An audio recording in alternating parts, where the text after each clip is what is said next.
بسم الله الرحمن الرحيم. الصلاة والسلام على نبينا محمد عليه أفضل الصلاة وأزكى التسليم. اللهم إنا نسألك التقى والهدى والعفاف والغنى. اللهم تب علينا إنك أنت التواب الرحيم، وعافنا واعف عنا يا رب العالمين. اللهم إنا نعوذ بك من الظالمين والطاغين والهالكين والمجرمين. اللهم نسألك الثبات، اللهم إنا نسألك الثبات، اللهم إنا نسألك الثبات. اللهم اغفر لأحيائنا وارحم أمواتنا واغفر لهم يا رب العالمين. اللهم ارحم شهداءنا، اللهم يسر أمرنا، اللهم عافينا. اللهم إنا نسألك العفو والعافية في الدنيا والآخرة. اللهم إنا نسألك العفو والعافية في الدنيا والآخرة لأمتنا يا رب العالمين. أيها المشاهد الكريم، في هذه العجالة معك في موضوع نتحدث فيه عما يتعلق برسالة المسجد. رسالة المسجد هي رسالة واضحة في حماية هوية الأمة ومقدساتها، والمساهمة في تصويب وتصحيح تصورات الناس نحو ربهم ودينهم، وتصحيح تصرفاتهم وسلوكاتهم لما يتطابق مع دينهم الحنيف الشريف. ونحن نتحدث عن رسالة المسجد. تحضرنا وضعية تألمنا لها كثيرا نحن الجزائريين، وهي ما يتعلق بالقرار الصادر والمجحف في حق السيد الإمام الأستاذ الخيري طاهري الإدريسي.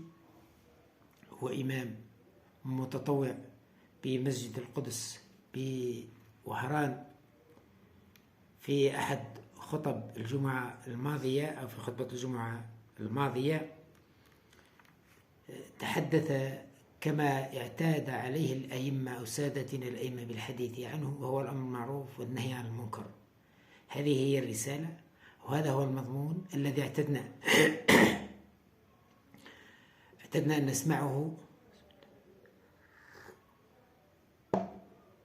دائما من سادتنا الأئمة، لأن الإمام الخطبة التي يقدمها هي عبارة عن تقرير الأسبوع، الأمر الذي يلاحظه في السوق خلال الأسبوع، في الحياة الاجتماعية، في الحياة العامة للمجتمع، يقدمها كخطبة أو كوعظ فيه تنبيه، فيه تحذير. إذا كان فيه ما هو محمدة يقول للناس ابقوه على ما هو أو على ما أنتم عليه. إذا كان فيه ما يشينه نبه الناس وحذر من مغبته. هذا أمر واضح. لكن الأمر الذي تفاجأنا به هو أن الإمام في خطبته صراحة تحدث على ما اعتاد عليه السادة الأئمة، وهو الأمر المعروف والنهي عن المنكر، لكن بعد هذا صدر قرار بفصله. وين هذا؟ من طرف مديرية الشؤون الدينية بوهران. حينما نتحدث على مديرية الشؤون الدينية بوهران، أولا نتحدث على وهران التي كانت واجهة المقاومة في الغرب الجزائري، وصدت هجمات الأسبان والفرنسيين وغيرهم. وهران التي تعبر عن انتمائها للحضارة العربية الإسلامية. وهران التي تعرضت صراحة للاحتكار أو الاحتقار من طرف الحكومة الجزائرية، حينما سمحت الحكومة بإنشاء مصنع لشركة رونو الفرنسية، وكان ذلك إنقاذ هذه الشركة التي تعرضت للإفلاس، بينما بأموال جزائرية وبمصنع في الجزائر تم إنقاذها. معنى ذلك أن هناك نفايات للغرب تمت تجديدها أو تغسيلها أو تنظيفها في مدينة وهران أو بمجتمع في وهران. هذا شيء كنا تألمنا عنه في ذلك الحين أشد الألم. وهران التي نقيم بها تمثال لرمز الثورة والمقاومة، وهو الأمير عبد القادر، يأتي اليوم الإمام ليتحدث فيها عن المنكر، ينهي عن المنكر ويأمر بالمعروف، فيأتيها القرار بالتوقيف. فما الفائدة من هذا الرمز التمثال؟ هل الأمير عبد القادر رحمة الله عليه لم يكن يأمر بالمعروف ولم يكن ينهى عن المنكر؟ السؤال هنا مطروح. وهران التي عبرت قلنا دائما عن أصالتها وانتمائها الحضاري للإسلام وللعروبة وللتاريخ مشترك لكل الشعوب العربية الإسلامية. هذه هي وهرا وأكثر وأعظم قام فيها ابنها البار الأستاذ الشيخ الدكتور بالخيري طاهري الإدريسي رضي الله عنه. قام فيها خطيبا ناصحا مذكرا بالخير لأهلها آمرا بالمعروف ناهيا عن المنكر. ما قام به رسالة وعظ، ما قام به هو ما كان يقوم به الأنبياء، ما يقوم به المصلحون، ما يقوم به الخطباء.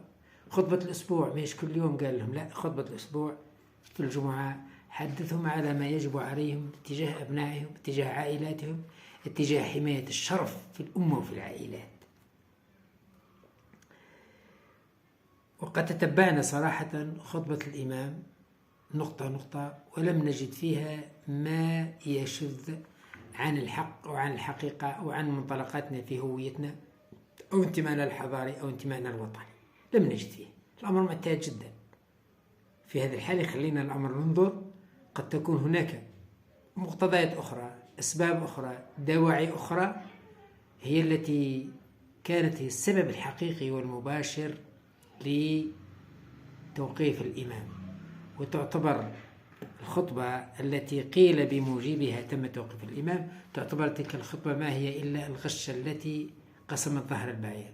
وبصراحة مش الغشة اللي تقسم، الغشة حتى حية حاجة خفيفة، وإنما الثقل الذي قبلها هو الذي قسم ظهر البعير. علينا أن نبحث على ما قبلها. مديرة شؤون دينية في وهران إذا كان عندها حساب مع الإمام سابقا مش تدير الخطبة، صفيه بعيد عن الوضع هذا بالذات، مش تدير سبة.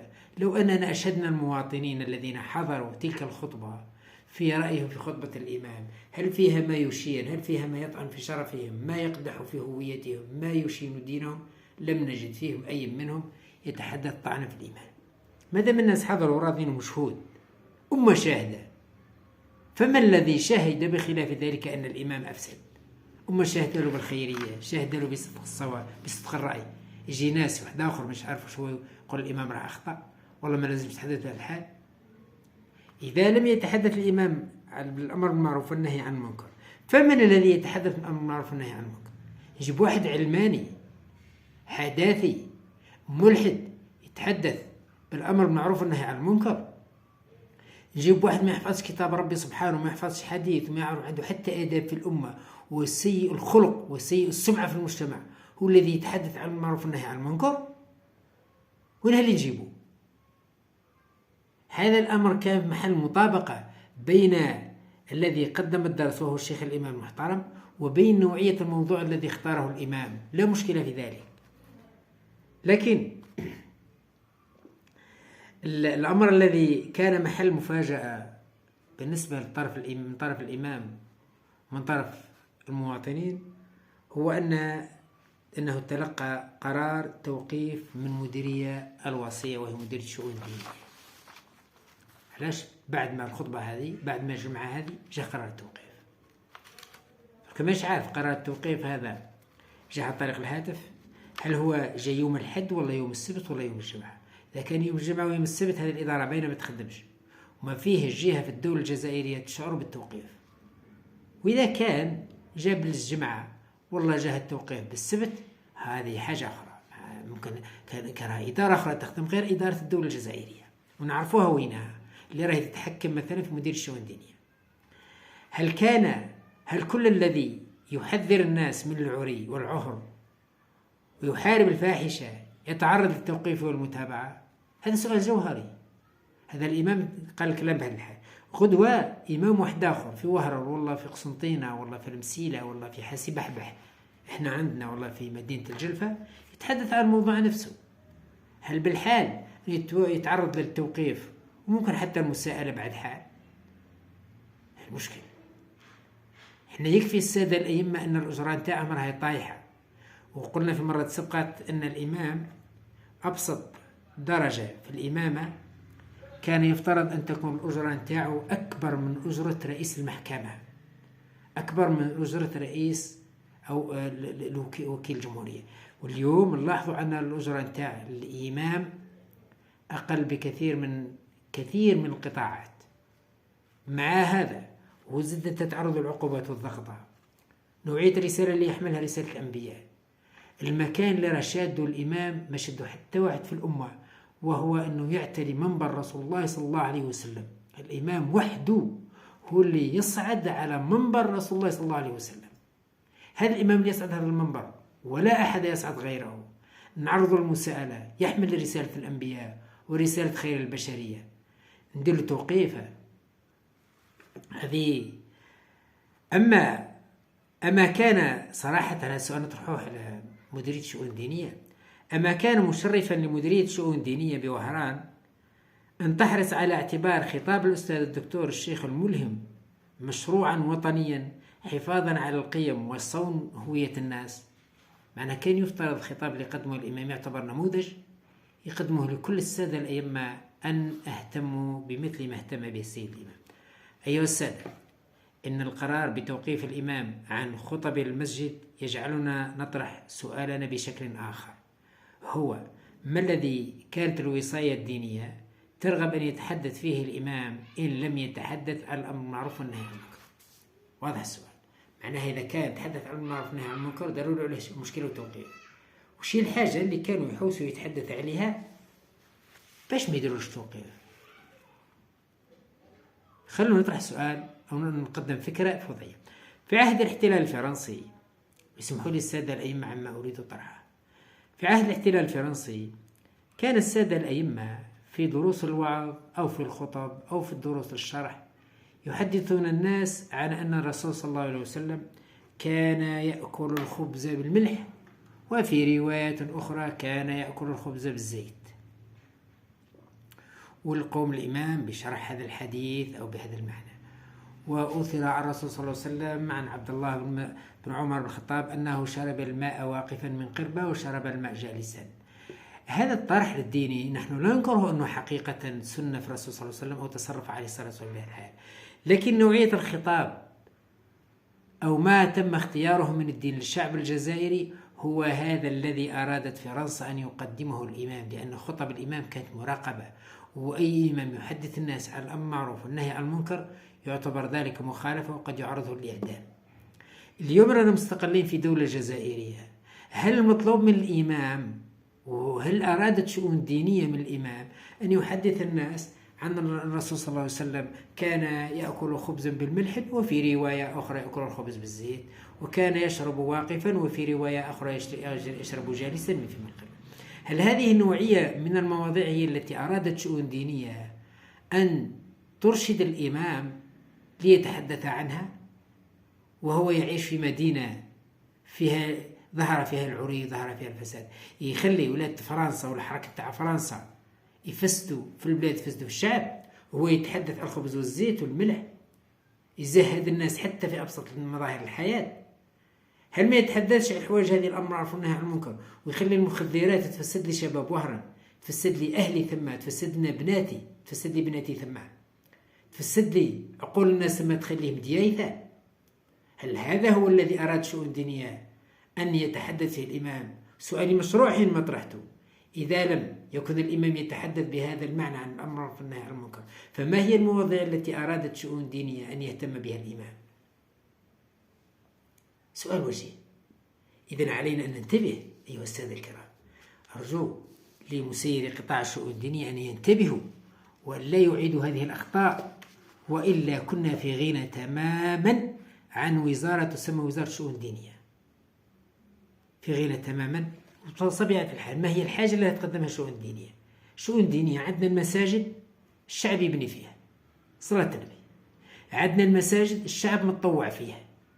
اغلب المساجد في الجمهورية الجزائرية ما عندهاش موظفين، ما عندهاش قيمين، ما عندهاش أئمة أساتذة، ما عندهاش أئمة صلوات خمس، الشعب متطوع فيه. خلاص سكون الشؤون الدينية تسكروها واش تخدم لي أنا عندي، ما لا دورها برج مراقبة ضرك على الإمام واش يقول واش ما يقول. هاي رسالة مسجد من عهد بن بيديز رحمة الله عليه، كان يقدم دروس نوعية لتوعية المواطنين بمخاطر الاحتلال الفرنسي وبمخاطر الشعوذة وبمخاطر الفساد وبمخاطر الانحلال. وما جاتوش فرنسا في ذاك الوقت هي احتلال وفاسد ومجرمة في حق الشعب وفي غيره، في حق الطبيعة وفي حق الوجود. ما داروش توقيف كما هذا الحال هذا. احنا مستقلين، وإمام بروفيسور وكان ممثل الشعب الجزائري في البرلمان، يكفي انه عنده حصانته فوق كتفاه، يكفي ان الماضي نتاعو يشفع له. نجي اليوم نقول له ما ديرش. حاطب بن أبي بلتعة صحابي من صحابة الرسول صلى الله عليه وسلم، وكان أرسل رسالة مع امرأة إلى أهل مكة يخبرهم فيها أن محمد عليه الصلاة والسلام أعد جيشا لفتح مكة، والوحي نزل على محمد عليه الصلاة والسلام واتضح الخبر. ثم جيء بحاطب بن أبي بلتعة أمام رسول الله صلى الله عليه وسلم واستفسره عليه الصلاة والسلام وبين عذره هذا حاطب. ثم بعض من الصحابة رضي الله عنهم قالوا يا رسول الله هذه جريمة وخيانة، دعنا نطهر الأرض منه. الرسول عليه الصلاة والسلام رانا راح نحكي لكم عن الإمام. قال القلم عليه الصلاة والسلام فما بالكم، أو كأن الله لو أن الله قال قد غفرت لأهل بدر افعلوا ما شئتم. هذا حاطب بن أبي بلتعة من أهل بدر، ربما ربي قال له راني غفرت لك ديروش، معناها انتم الحاجة الكبيرة اللي دارها كاع ما شفتوهالوش، ودار حاجة كما هذه تنظروا ليها. نفس الشيء هذا إمام كان برلماني أستاذ جامعي خدم في خدمة صلح المجتمع، وبالتالي حاجة كما هذه نديرها له جريرة ونحبسوا عليها. هاي نحشم باش نقول له الموضوع هذا درتو علاه درتو، في بالك ندير له توقيف. مدير الشؤون الدينية عندها الحية ولا ما عندهاش الحية؟ الناس اللي يسيروا فيها وش عندهم؟ أنا مانيش نطعم فيهم، رانا نطعم في الغفلة اللي راهم فيها عايشينها. زي الإمام متطوع من عنده، على ما أعلم على حسب معلومات اللي وصلتني أنه متطوع من عنده، ما عنده درهم يسلكه ولا دينار، كثر خير وبارك الله فيه، وراه مالي مكان نتاع إمام ما جابتوش الشؤون الدينية ونصبته ثم وعطاته صوارده تاعو، هو متطوع برك من عنده، ادي في رسالة بها من عنده، مثل ما كان متطوع في حاجات أخرى وفي جهات أخرى يتطوع اليوم في المسجد. مجددا تحية شرفية لسيدي الإمام هذا ورضي الله عنه وعلى أمثاله فيما يتقدمون به وفيما يجتهدون به. هذا الوضعية في حد ذاتها تخلينا نهتم بوضع هذا. دعوني نهتم نطرح الموضوع بشكل آخر، نطرح دائما الموضوع مديرية شؤون دينية وش اهتماماتها. مديرية شؤون دينية كانت تتابع خطبة الإمام وهو على منبر، ولذلك جاء قرار توقيفه سريعا، معناها كمل منا بيوم ولا يومين ولا في لحظتها ولا مش عارف يكتب. ولكن هل تابعت هذه المديرية النشاطات الدينية للأديان الأخرى بوهران؟ البوذية، القديانية، الديانة الشيعية، الديانة البهائية، هذو عندهم نشاطات، البروتستانتية خصوصا في الجراجات في الديار في كذا، يراقبوهم عندهم رخص ولا ما عندهمش رخص، عندهم دور العبادة ولا ما عندهمش دور العبادة. وجي تابع للإمام في المنبر معلن أمة محمد صلى الله عليه وسلم تشهد عليها، وديروا له حتى فيديو راه منشور في كل جهة. الخطبة نتاعو كانت معلنة، ماهيش بين ربع يوم تاع الجامعة. هاي روح تابع لي الآخرين. لازم يكون عندك جهاز رصد للأخبار باش تعرف الناس اللي راها تهين في الهوية الدينية، الناس الاتجاهات المذهبية الدينية اللي راهي تهين في المرجعية الدينية، مذهب الإمام مالك رضي الله عنه، مذهب المالكي والعقيدة الأشعرية. روح تبع الجهات الأخرى اللي مدير الشؤون الدينية. نهار الجمعة المفروض يكون عندكم نشاط كبير جدا، تبعوها الفيارق الأخرى وفي غيرها، يوم الأحد، يوم الجمعة، يوم الثلاثة، يوم الأربعاء، يوم كذا إلى غير ذلك. إذن دوركم يا مدير الشؤون الدينية مش انكم تبع لي المسجد برك تحطوه تحت المنبر تاعه، روح تبع حتى الأديان الأخرى وش راهي تنشط في الجزائر. هيا نعطي مثال واحد آخر. في مرة سبقت عندها سنوات كان مسجد ببلد أغرب بتزي وزو تم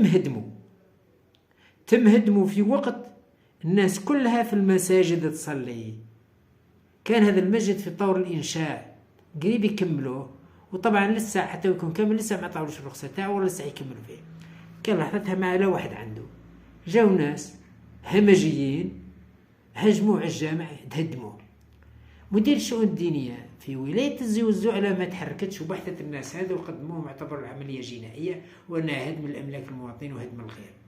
علاش ما تخبطوش فيه؟ والله كي يقدم الإمام برك في خطبة كما هذه ندير المراقبة وندير المحاسبة. هياكل الأمة، أملاك وقفية تهان وتدمر، أملاك وقفية تسرق تنهب، مدير الشؤون الدينية راهي يتبع فيها ولا مش يتبع فيها؟ أملاك وقفية راهي غير مسجلة، مدير الشؤون الدينية سجلتها ولا لا؟ مش نحكي على وهرنبرك، نحكي على الجزائر كلها ضروري. إذن لابد أن ننتبه لهذا.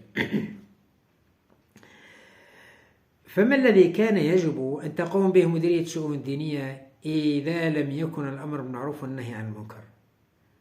القرار الارتجالي لتوقيف الإمام يجعلنا صراحة نبحث عن هوية انتماء الديني لمسيري الشؤون الدينية بوهران وحتى بالوزارة. احنا نعرفوا فايد السيد الوزير، كنا نتبع له في حصص في التلفزيون يوم الجمعة، في منتدى الجمعة متددين في أسئلة وفي حوار، فكذا كان رائع. لكن إذا كنا ننظر اليوم هذا الأمر، إذا كان إمام وقفه منا، إمام وقفه منا، إمام وقفه منا، إمام في مرة سقط في 2011 كان يتحدث بأحد البلديات بمدينة بباتنا، يتحدث مهاجما للمواطنين، مهاجما للصحافة، مهاجما للكتاب، قال أن التنصير في الجزائر لا يوجد، وأن الذين يتحدثون عن التنصير في الجزائر إنما هو كذب. هكذا في الخطبة.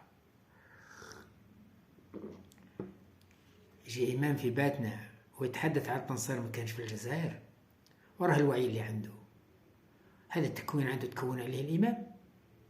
هذا علاه ما توقفوش وزارة الشؤون الدينية ولا مدير الشؤون الدينية في حينه. لا ما يقولش يا سيد الإمام هذا زور، هذا زور.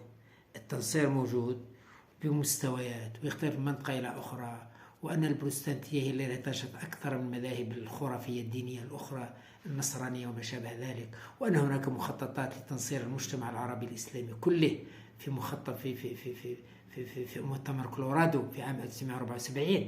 علاش ما نتحدثوش على الشيء الآخر؟ لأن المخازي هذه بدأت، المؤامرات هذه بالذات. دور الإمام أن ينبه لمثل هذا، ودور وزارة الشؤون الدينية أن تشجع الإمام أن يتحدث على هذا، وإلا فلم تعد وزارة الشؤون الدينية تمثل الإسلام، بل تمثل أديان أخرى. ندائي للجزائريين وندائي للسلطات الوصاية في الشؤون الدينية، الوصاية في الشؤون الدينية نرجو منهم أن يعيدوا الإمام إلى منصبه، والورقة اللي اعتروا بها قرار توقيفه يمزقوها ويدرجوه كإمام رسمي في المسجد هذا، في مسجد واحد آخر، مسجد سمى مسجد القدس، ونحن من أنصار القدس ومناصر القدس، فكيف بمسجد القدس يتوقف أو يتم توقيف إمامه عن خطب بمسجد القدس؟ هذه واحدة. العملية عاجلة، ونرجو من المديرية الشؤون الدينية بما فيها وزارة الشؤون الدينية لا تكرر هذا الخطأ وهذا الارتجال بالذات، ونسأل الله سبحانه وتعالى من التوفيق والسداد. النقطة الأخرى كنداء نوجه المواطنين أن يتحول جميع الجزائريين إلى تبني رسالة الإمام المقال. الإمام المقال الأستاذ الدكتور بالخيري طاهري الإدريسي رضي الله عنه أمر الأمة بالأمر بالمعروف ونهاها عن المنكر، وحذر الناس على حرمة الشرف، حرمة العائلات، حرمة الدماء، حرمة النسب، الأخلاق. هذه هي أمور، حتى الدستور الجزائري يتحدث على هذا، حتى القيم الجزائرية يتحدث، مثال مواثيق الدولة الجزائرية يتحدث على هذا، وش بناء بنود أول نوفمبر أو بيان أول نوفمبر يتحدث على هذا. وش هي الحاجة اللي الإمام اخترق بها؟ أيها الجزائريين، عليكم أن تتبنوا رسالة الوعظ التي تحدث بها الإمام الذي أشرت إليه. كونوا كلكم أهل معروف وأهل حديث عن مدافعة الباطل وأهله والمنكر وأهله، وانتبهوا لأنفسكم، لبناتكم وأبنائكم، وراقبهم في تربيتهم، في سلوكهم، في تصرفاتهم، في مظاهرهم، في لباسهم. فإذا لم تفلحوا في تربية أبنائكم وأصغركم فإن الله يسألنا جميعا عما فرطنا وعما قصرنا. وإذا لم تحموا أنتم هذه الرسالة وهذا الشرف التربية والقداسة وهذه الهوية الناصعة، فإن الأجيال القادمة للجزائر تكون أكثر مسخا لأنها ليست واعية، بل أنها تقلد، والمقلد لا ينتبه، وطبيعي جدا أنه يجهل أنه مقلد ويرى نفسه أنه دائما على الحق، بينما هو مسكين ضحية لا يعرف ذلك. نامل أن رسالتي وصلت، وأن رسالتي فهمت على حقيقتها دون تأويلها، فإننا مللنا من الذين يكذبون علينا ومن الذين يؤولون حديثنا ويعطوا قراءة لغير حقيقته. نسأل الله سبحانه وتعالى التوفيق والسداد. والسلام عليكم ورحمة الله وبركاته.